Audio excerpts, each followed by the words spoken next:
Today is April 15th, 2024. My name is Roxanne Evans, and I'm interviewing Arleas Kea for the Contextualization and Commemoration Initiative. Thank you, Ms. Kea, for agreeing to this interview this morning. Thank you. This interview is being recorded, and the unedited copy will be housed at UT Austin.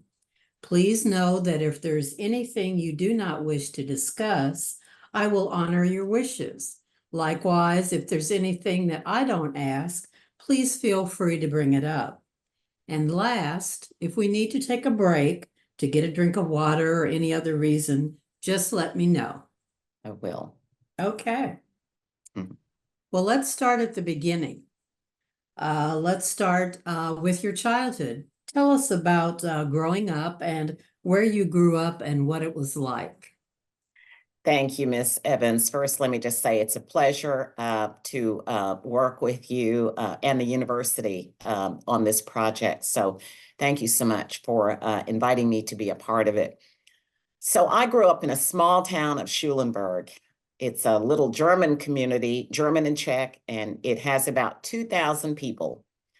It's about 70 miles from here going in the direction of Houston. The community is known for a number of things. It's got lots of shorthorn cattle. My high school mascot was the Shorthorns. It has great German and Czech food, lots of baked goods, and it's the home of the painted churches. It does date back to about 1873 when the railroad was going through Texas, and it happened to come straight through Schulenburg, and I believe that's probably what really put it on the map. It does boast as a city that's being halfway to everywhere in the southwest part of Texas. Wow. What were race relations like growing up in Schulenburg? Well, let me say this. I absolutely love my little town of Schulenburg. I always go back and try to support family there and participate. But the town was not very diverse when I was growing up. It had very few people of color. I actually started out in the first grade at an all-Black school, and the name of that school was the J.A. Green School for Coloreds. It was, I remember it vividly, it was a one building, and it housed all 12 grades. I started in the first grade, it was 1963, and there were probably no more than 10 Black students in each class. And remember, it was just a one long building. The rooms were small, and I do recall that in some of the classes, there was more than one grade in each room. Some of the teachers then were teaching, for example, first and second grade, and all the students were there in the same room, and we would get different assignments, but from what I remember, everybody was basically doing the same thing. The good thing is that for the most part, almost everybody in the school was related because there were just so few Black people in town. So the teachers and the environment was very nurturing. But if you did something that got you in trouble, there was no hesitation by any of the teachers to administer a heavy dose of discipline. And one of my teachers, who was actually my older cousin, her name was Maslin Henderson, she would routinely tell you if you got in trouble to go out and get a Dr. Pepper switch. And that means you go out and break a twig from a tree. And then she would swat you with that twig. And everybody affectionately called the twig the Dr. Pepper stick. Now, I'm not quite sure where that name Dr. Pepper stick came from. I don't think it has anything to do with the popular soft drink Dr. Pepper in Texas. But we knew that we better conduct ourselves in a way that avoided having any situation to arise where that Dr. Pepper stick would become involved. Now I grew up in the rural area outside of the city limits of Schulenburg. All of Schulenburg was country, but then there was the country outside of the country. So I was outside of the city limits. And I grew up on a farm. We rode the bus into school. We were bused in with the white students, but we were, it was just understood that we would sit at the back of the bus, and we rarely mixed in with the white students. They'd have conversation with us every now and then. And I don't remember any issues on the bus. The bus would drop us off at the colored school, and then it would go on up to the white school on the other side of town and drop off the white students, primarily because the bus depot was located there. So I spent only that first grade at the J.A. Green School, and it was in the fall of 1963 that the news of the desegregation came to Schulenburg, and teachers called us in and they explained that the J.A. Green School would be closing and that we would all be going over and be bused to the white school for class all day. I do remember there was a lot of fear in all of us, and hearing that news, we just didn't know what to expect. We feared that we were going to have a hard time, and we did. I'll never forget that first day getting off the bus at the white school. There were police lined up, and we just weren't quite sure if they were there to protect us or to harm us. There was a lot of white opposition to the integration of the school, and it was expected that there might be some violence. I don't recall that there was, in fact, any violence, but on the first day after our recess, I know I came back and one little white girl had spit all over my desk, and I sort of knew which one it was just because of the way she looked when I came back in. She, was very interested in had I gone to my desk, and she was watching me. So when I found it, I cried. I told the teacher, and she told me to go get a paper towel and to clean it up myself. And I recall doing that because I just didn't have any other choice. It was a hard day, and those first few years of integrating the school were difficult. There were days when many of us were called names. We were told in not so many ways by other students and by teachers that we wouldn't make it. Now, bear in mind, all this was happening when I was in the first and second grade. There were a few teachers that were kept on, but there were also many at the school who just didn't make it. The few who were there didn't have much of an opportunity to be visible, but I think they tried as hard to be supportive when they could. I never saw that Dr. Pepper stick again. So the kind of discipline that we had received, at the J.A. Green School was not there. But in so many ways, I feel that too was a loss because the teachers just didn't seem to care as much about the students. In so many of the years, I was the only Black class in the only Black in my class. As I moved through elementary and then middle and high school.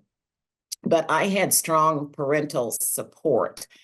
I had a lot of relatives who were committed to the idea of getting an education. And as I moved through the school system, the new school system for me, I did emerge as a leader both in middle school and high school. Now, my parents didn't have much by way of formal education, but they were very involved. My father only had a sixth grade education, but to me, he was the smartest man that I knew. He knew how to talk to people. He knew how to get people to give him what he wanted. He had his own version of his own business. He cut lawns for the wealthy people in town, and he took such pride in his work. They all had beautiful lawns, and I remember we used to get big boxes from the Sears and Roebuck because that's where he ordered his lawnmowers from. Now, my mother was a domestic worker in homes, and she had such style and grace. She was just such a beautiful woman. I think her formal education went up to about the 8th grade, but she did go back and she got her GED after my siblings and I finished our secondary education. Wow. So together, my parents worked so many high society parties in Schulenburg. And after I grew up and moved away, it was fun to hear some of the many things that some of those high society people said about my parents.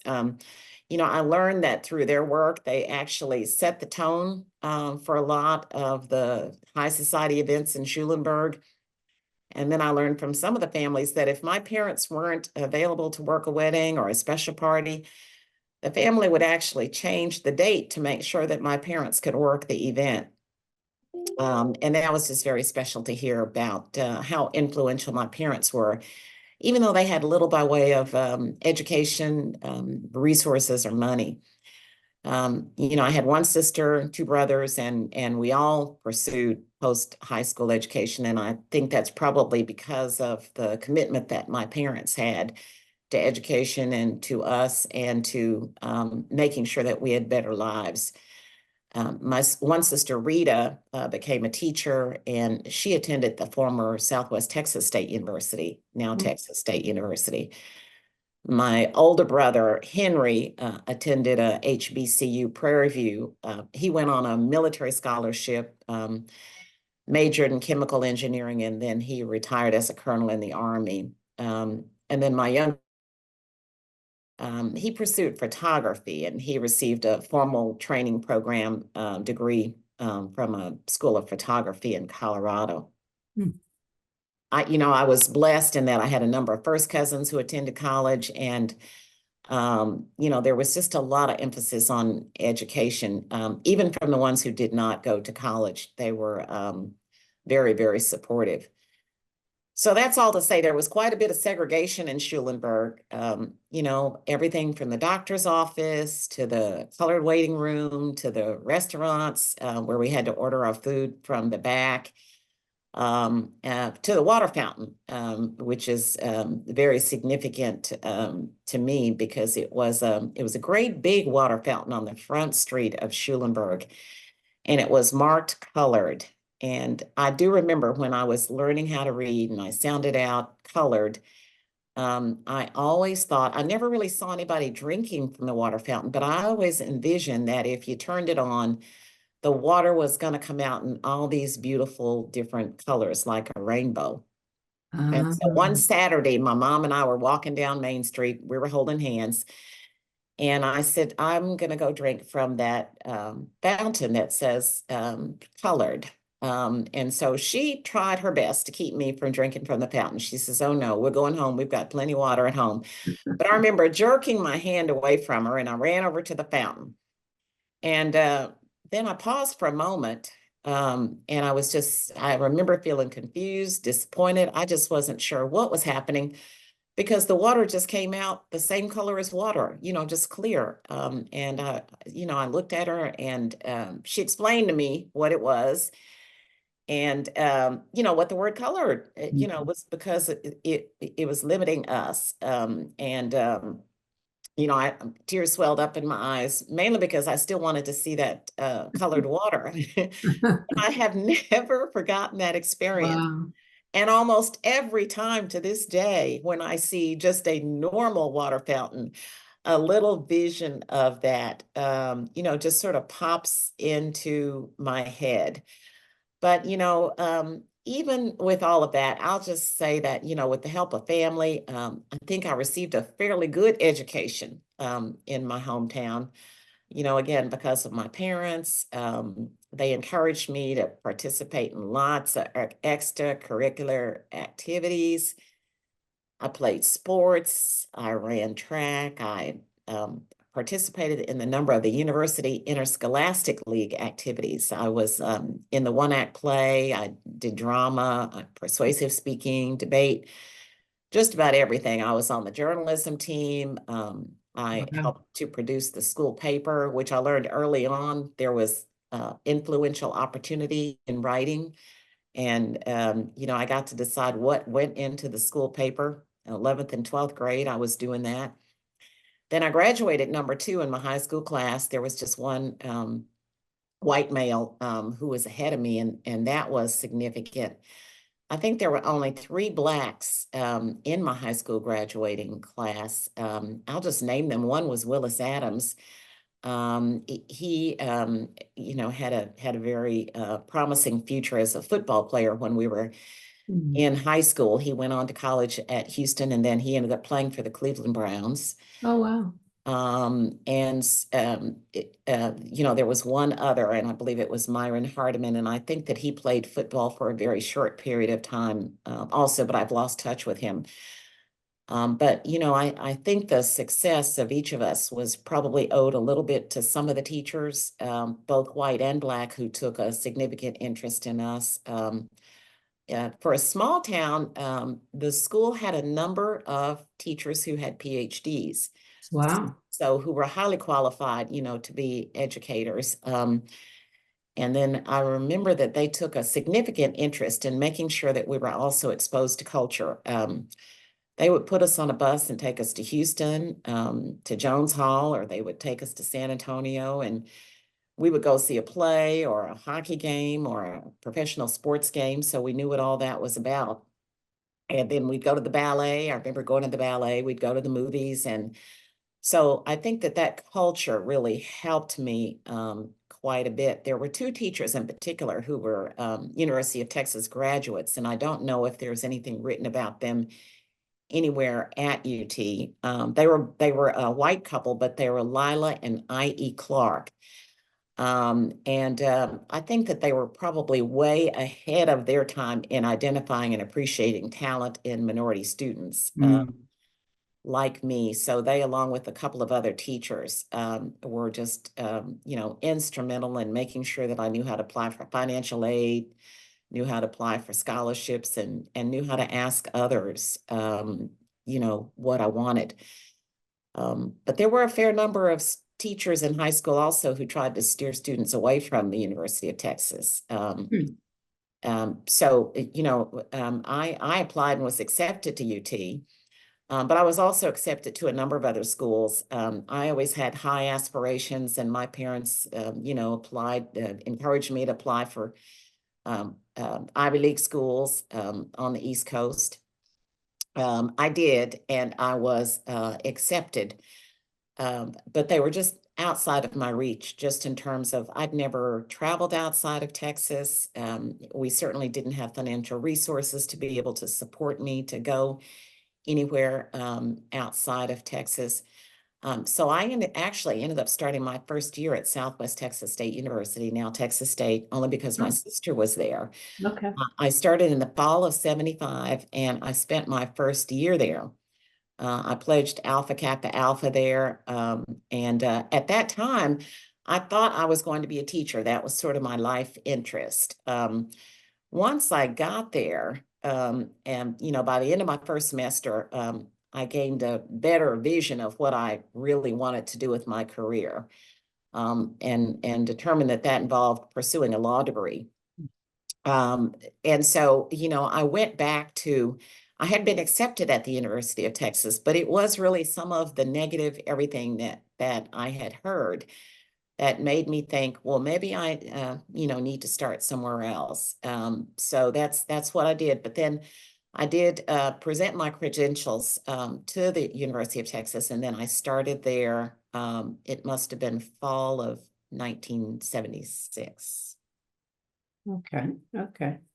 Now, when you entered UT, so since you were a transfer student, you didn't have to take any kind of admissions test or anything like that. It was just a transfer. Is that correct? It was just a straight transfer. I had all A's and everything, and I just don't remember. I mean, I submitted, got the paperwork, and the next thing I knew, I was starting.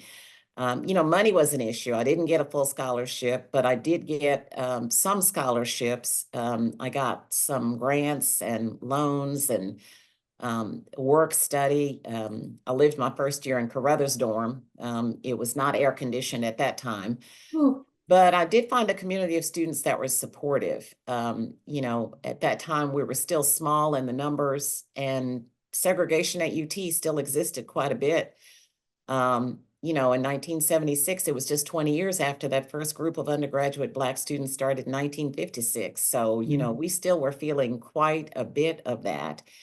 But I will say, one of the reasons I shared all of what I shared about growing up in my town of Schulenburg is I think that it prepared me for some of the alienation that I would face at UT, some of the often disrespect, disregard, and the lack of inclusion that I faced there in undergraduate school. There were other students. The thing that I think was often so disappointing to me is that there were often other students who were part of the majority who would try to, disrespect, disregard, and make you feel like you didn't belong. Yes. Now, how did your family feel about you coming to UT? Well, they were very supportive. You know, my parents always made me feel like I could do anything, you know, not just me, but my brothers and my sisters. And they were so supportive. They were concerned because they knew that it was an unwelcoming community based on everything that we'd heard. They were concerned for my safety. I remember my parents used to drive up to Austin like on a Sunday, and my mother would make like a fried chicken lunch. Mm. She'd always put it in a shoebox, and then they would come up and we would just sit out, you know, either outside the dorm or outside the lawn, and she'd always have enough for other students that, you Oh, know, I might wow. happen to, you know, be with on that day or that we might be able to find on that day. So they were very supportive. I don't remember that we even had a telephone in our house, but seems like they would go and call me on the party line. And it seems like the dorm didn't have phones in our room. There were phones at the end of the hall. And that's how they would get the word to me that, you know, they were going to come up on the weekend. Remember, I mentioned my dad only had a sixth grade education, but he would get very involved in what my assignments were. And I remember my dad trying to help me with some of my homework sometimes. Oh, nice. And so they were just so supportive. It was a big deal that I was at UT, and you know, family and friends were very encouraging, and I think that that helped me quite a bit. Okay, excellent. Now, what were your first impressions coming on the UT campus for the first time? Well, you know, it was big because coming from a town of 2,000, you know, just a dorm had 2,000 students just in the dormitory. So, Mm. and it had its own zip code, and you know, it was a little overwhelming for me. And I think the way that I was able to deal with that was, you know, finding those smaller communities, you know, within the very large community. Mhm. You know, and then there were people that I met. You know, so many have talked about Mama Duran. Well, you know, she was a resource for Yeah. me in so many different ways. And then there were a couple of others. Dr. Johnny Butler, Mhm. who is still there today and still, you know, providing resource and help to students in many of the same ways that he did for me. I mentioned earlier that I needed to have a work study job, and I had several of those, but he probably gave me my first work study job doing research for him in his office. But he was much more than a professor who just gave you work study. You know, he cared about the well-being of so many of us and would make himself available. And then, you know, I think for me, just, you know, other students were so important. So many of them I am still in touch with today. Hmm. I know Dr. Butler very well. He and I are on a committee together.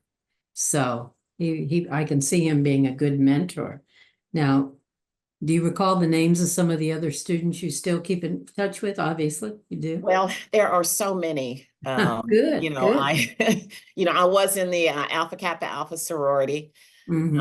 And you know, my sorority sisters were so supportive. And many of them were leaders on campus. We were all of like mind, just in terms of being involved, trying to make a difference, not just sitting around and complaining, but trying to see how, and we were always looking to see what could we infiltrate. You know, we were always paying attention where there were no Blacks involved, and we were trying to position ourselves to become involved because we felt like that was a way to make a change. Donna Blackshear was one of my sorors, and we did so many things together and became involved in so many activities.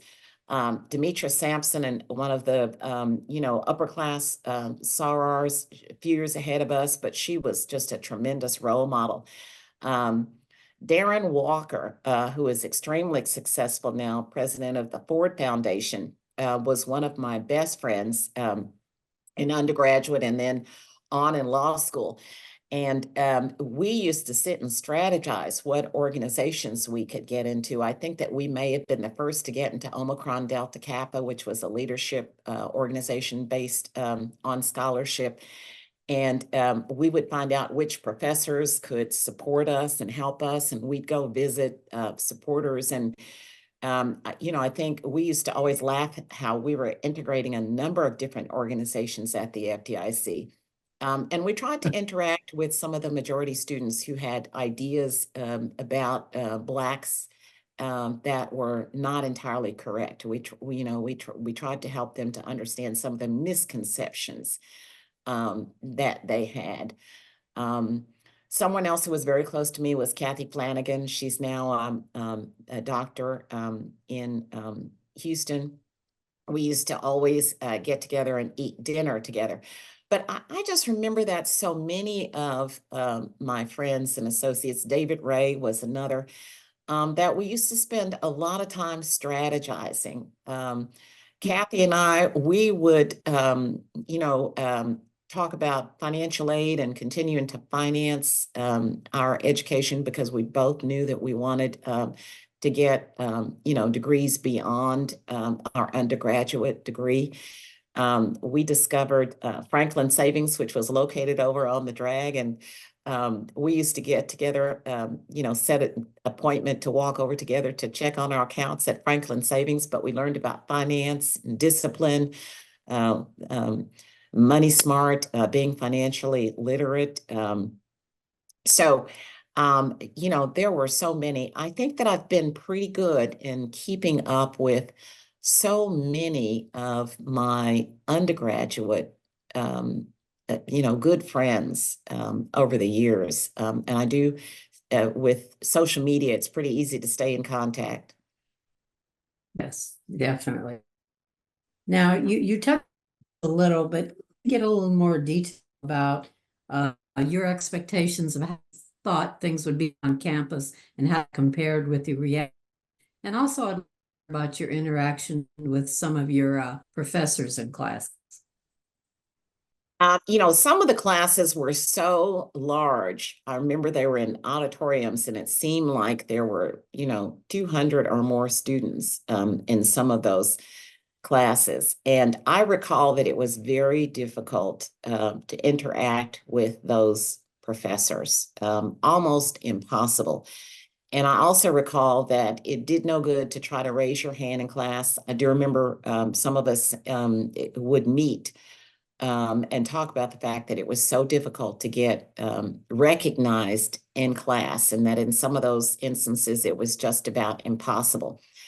I would always do my best to find out about office hours and to go to office hours, even if it was only to make a comment, just to have some interface with some of the professors. At this point, I have forgotten the names of some of the professors, but I do remember that there were some who were very receptive. Darren and I had a class together. It was a very large class, and it seems like it was in the auditorium in Jester. But we strategized to sit at the very front. We were probably on the front row. And that professor took a special interest in us.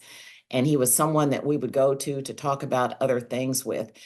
One of the things that I always did and now encourage students to do is in those very large classes, to the extent that I could, I would always try to sit near the front, if not on the front row. One, because I felt like, I wanted to be able to see what was being projected up on the boards. And back then, they didn't necessarily have things projected, but the professors were writing up on a blackboard. And then number two, I thought I wanted them, even if they pretended not to see me, I knew that they would see me if I sat right on that front row. I did pretty well. I graduated UT undergrad with honors, but I do remember working very, very hard to try to take advantage of every opportunity to interact with the professors, turn my papers and assignments in on time, and studied really hard for the exams. I did always feel that as a Black woman, I was probably working harder than others to get the same thing that they got. Yes. Yes. Now, did you attend the UT Law School? I did, I did, and let me talk about that. But before I move on to that and wrapping up everything that went on in undergraduate school, I think it was significant that I participated. I was invited to join Orange Jackets, which, as you know, was back then it was one of the more prestigious organizations, and I believe it still is. Back then we had lots of opportunity to serve as the ambassadors for the university and meet lots of important people and host people and walked around in our little orange vest. And I think that helped to bring me out a little bit, gave me an opportunity to meet some very influential people. The years that I was in Orange Jackets, I was the only Black woman in the group. I was selected as one of the outstanding students. I started a pre-law organization, and it was through that I got to meet Harriet Murphy, Judge Harriet Murphy. And that was a very meaningful relationship for me, which actually lasted up until her recent death earlier this year. But that's all to say I volunteered and was selected for a number of committees to work on special projects at the university level and within my College of Liberal Arts. And so I think that was important in my development and in giving me confidence to feel that I could go on to the UT Law School. One thing that was a little bit challenging but fun to talk about is I was an RA in the Jester Hall when I was in undergrad. And I did that for a year before I moved over to the women's wing. But the year that I was there, the big football players were Raymond Claiborne and Earl Campbell. But I think all those things helped to boost my confidence. So I entered the UT Law School, did get, accepted without any problems that I can remember at that time in the fall of 1979. Okay, excellent. Excellent. Now, I know you spent a lot You say excellent, but it was hard. studying but what did you do for entertainment? So I was in Undergrad Austin years. a total of almost 7 years. And, I enjoyed, as did most of the other students, the Zilk Park. I played softball. I was athletic. I played football, watched, the little tag football. Enjoyed watching sports, went to sports. Back then, the ID that you received as a student included admission to almost all of the athletic events at UT. You didn't have to pay separately. And so I do recall that I would, go to most of those events.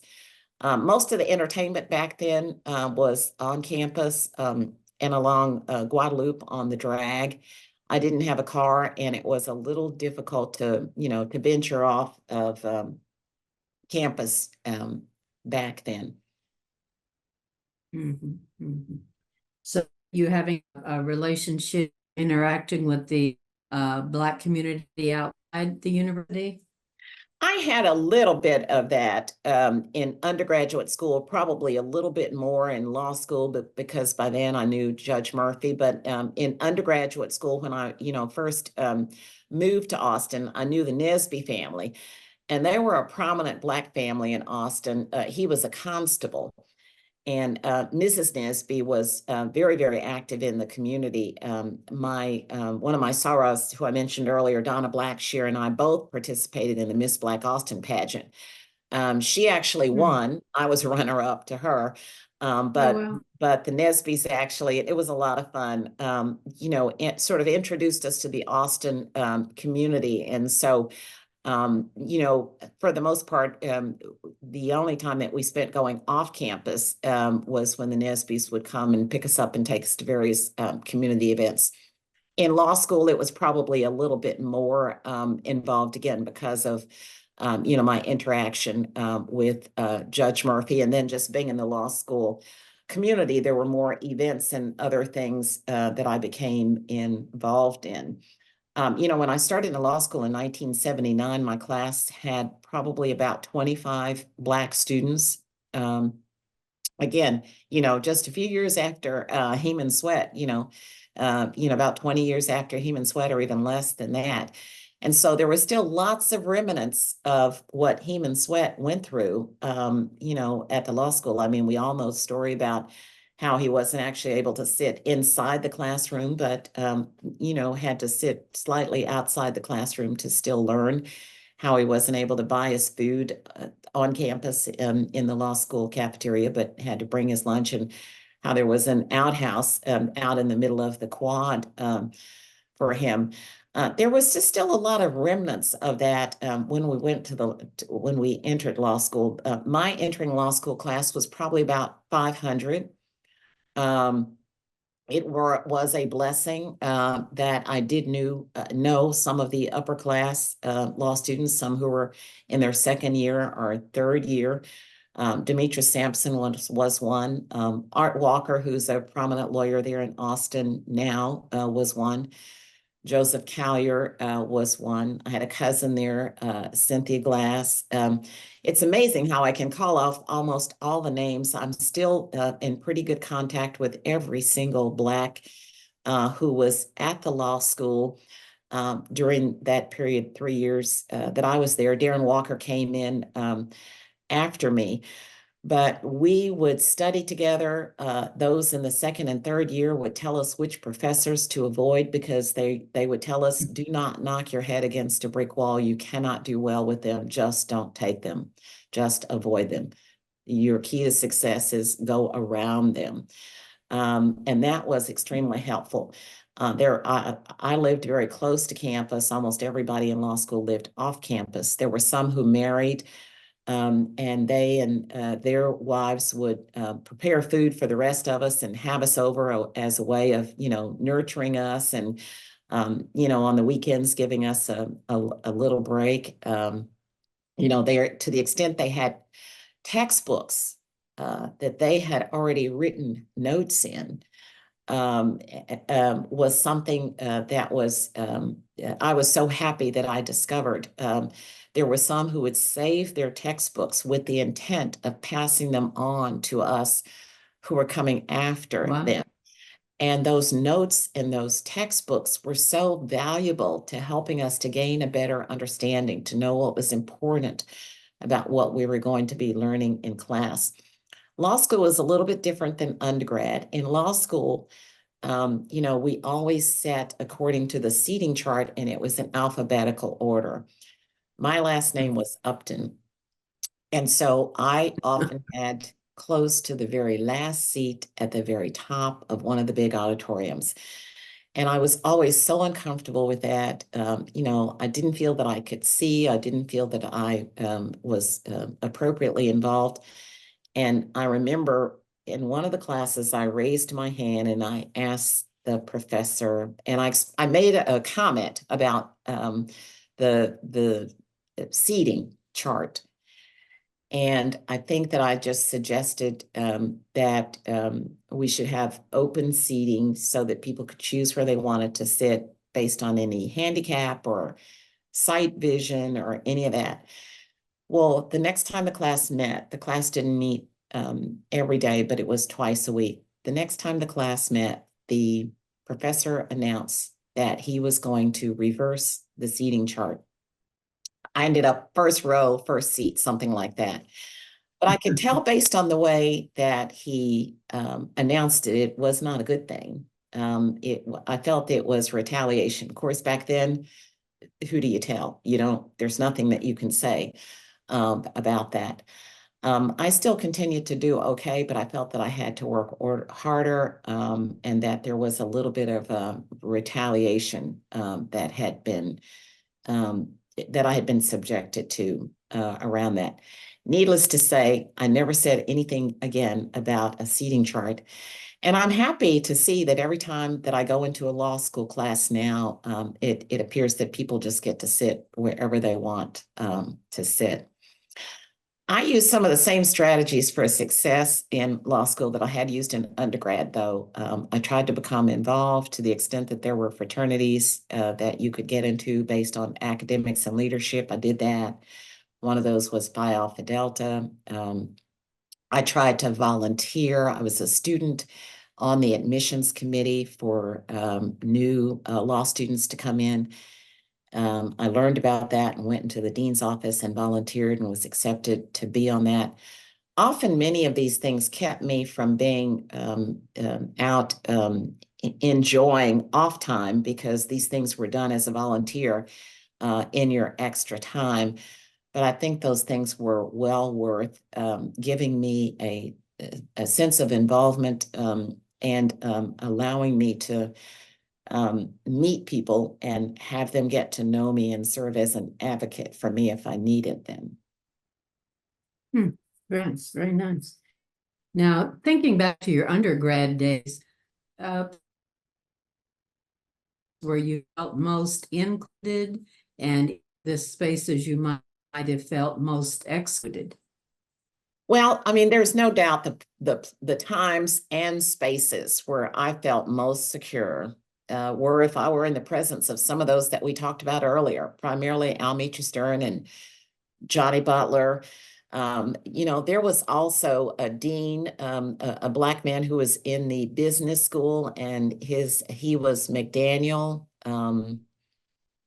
I cannot remember his first name right now, but he was McDaniel. And he also was very nurturing, very supportive, even though I was not a business major. He did outreach to all of the students, but those were times and spaces where I felt, safest, smartest, most included. Okay. And what about the space you felt excluded? Well, often I would say it was daily in the classroom. It was always a challenge. I do remember sometimes just going to particular classes. I would have stomach ache or, flips in my stomach. Or then when the class was over and I would feel that I had made it, I would feel so thankful. Wow. Wow. Now, looking back, how did coming to UT and spending time here affect you? And I'm particularly interested in how career path. Got a very stellar career. I'd like to hear about how UT have affected some of your decisions, any of your career success. Okay. Well, one of the reasons that I'm a very, very active alum and have joined immediately upon graduating the Alumni Association. Contribute my time, my resources, and respond to a call anytime anybody at the University of Texas asks me to do so. And that is because just as when I was in the application process as an undergrad, I still continue to believe that the University of Texas degree is probably one of the best that can be received from an institution of higher learning. There is no question that the quality of the education that you receive, the professors, the exposure, if you position yourself to get it and are able to get it, and the experiences that you have do position you to be very successful. And I think that is the case with me. In so many instances where I have applied for a job or been considered for something, or even been in the presence of others who could judge me, once they learned that I had not one, but 2 degrees from the University of Texas, it seemed to be a credential all unto itself that most people recognize, especially outside of Texas. And I've spent all of my career outside of Texas. They know what they know about the history of the university. They know how difficult it is.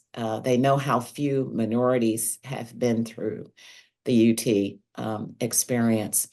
And because of that, I think that it has allowed me to have some experiences that have been very special. I had a career at the Federal Deposit Insurance Corporation, first serving as a baby lawyer, but working my way all the way up to be the Deputy General Counsel. And in part, those negative experiences that I had at the university and my ability to overcome them certainly prepared me for my job at the FDIC. The banking environment is one that has traditionally been all white male. I understood that when I went in there because I had been through a lot of that, starting in elementary school and moving all the way up, and certainly in undergraduate school and law school. So I was able to interpret a lot of what I was being exposed to. And then I had learned by then that strategizing and getting with others who could strategize and others who might be able to interpret and help me to strategize was so important. I think that all came from going through the experience at the University of Texas. I moved over to the business side at the FDIC, first became the ombudsman. I had had a work study job at FDIC in the office of the ombudsman. I think except for that experience, I would not have even known what an ombudsman was. I think that office still exists at the university today, does it? I'm not sure. Yes, it exists today. Yeah. Yes. But that experience prepared me for being the ombudsman of the FDIC, where I had tremendous influence in terms of working with bankers, congresspeople, the public. And then after that, I moved over to the business side, and I eventually became the chief operating officer. Again, a position of tremendous opportunity and influence, in the banking industry. So, that's one of the reasons why I continue to support the university. I respond to every call. I believe that it's important for all alumni. It's great for us to be able to talk about our experiences here, but I believe that it's great for all alumni to continue to support the university because I think many have the story that is similar to mine. It was difficult. We found ways to make it, but we all found some success in our careers. Yes, very much so. Thank you for sharing that. That's a wonderful career. I'm glad that you stay in touch with the university and come share your expertise with people who need to know about it. And this interview certainly falls into that category. A wonderful story to tell from Schulenburg to DC. And so well, I have briefed presidents. My office at the FDIC was across the street from the White House. And I do have to say, there were many instances when I would be leaving the president's office, going, and there's on 17th Street, there's a little white house that's outside before you actually get into where the White House is. And I would be crossing the street, going back to my office at the FDIC. And I would giggle to myself and I would say, I am from Schulenburg, Texas, population 2,000 people, and I have just briefed the president of the United States of America. And you know what? If I can do that, others can also. And so, one of the things that I just love that I learned years and years ago, not to be embarrassed about my humble beginnings, but to share that story as a way of, just trying to inspire others, to let them know there is literally nothing that they cannot accomplish if they put their mind to it. Let others know what they want and ask for help. Yes, yes. And now when I drive on the highway to Houston and see a Schulenburg sign, I will always think of you and your story. I love that. So thinking back on your time at UT, how do you think, or do you think conditions have changed for students from the time you there to now? And since you back regularly, you expand if you'd like. You know, it is difficult. I read and you know, I've subscribed to most of the periodicals that keep me abreast of what's going on at the university, and it is a most difficult time right now. As they've had the various court cases at the Supreme Court. I'm a member of the Supreme Court bar, so I've actually been able to go and sit and listen to the arguments. And it is a very precarious time right now for the students. It is a difficult time for the administrators. And what's going on, you know, in the arena of diversity, equity, and inclusion is a scary time, I think, for the students. When I think about all that we went through, and I think about what I hear now when I walk the campus and some of the students pull me aside when they realize or recognize me, it's not too different than all of what we were saying. You know, different facts, but same feelings, you know, when I was there back in the 1970s. And that's a little hard. And that's one of the reasons, again, why I try to stay so close. You know, that saying, the more things change, the more they stay the same. It is a little difficult. I've seen times where things seem to be so much better and students seem to feel so much better about thriving on campus. I think there is a lot of confusion right now. Students aren't quite sure what to think, aren't quite sure which way this is going.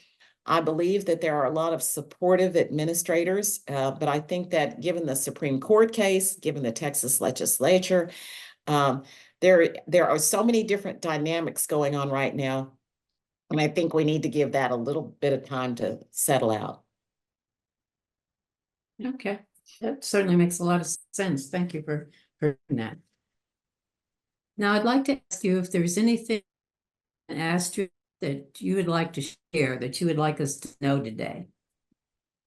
Well, we have covered a lot of territory. I think that I've talked a lot about, you know, my interactions at university. At the university, you know, I was selected as a distinguished alumni for 2020. That was really one of the highlights of, you know, of my life, really.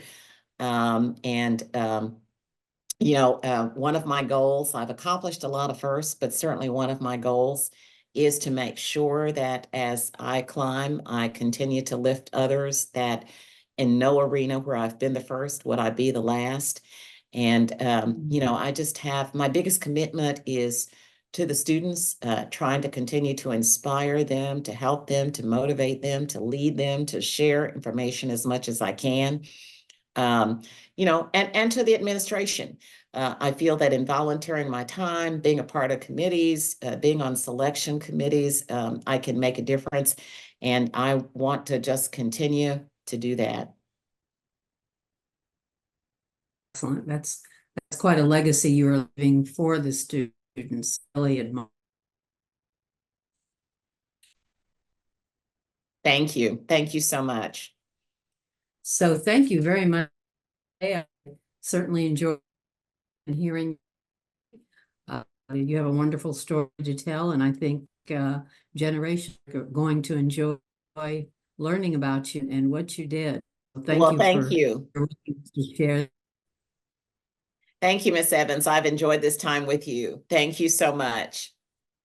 Thank you. And if you think of other things you'd like to share or add, me, and please feel free to reach out. I certainly will. Thank you so much. Bye-bye now.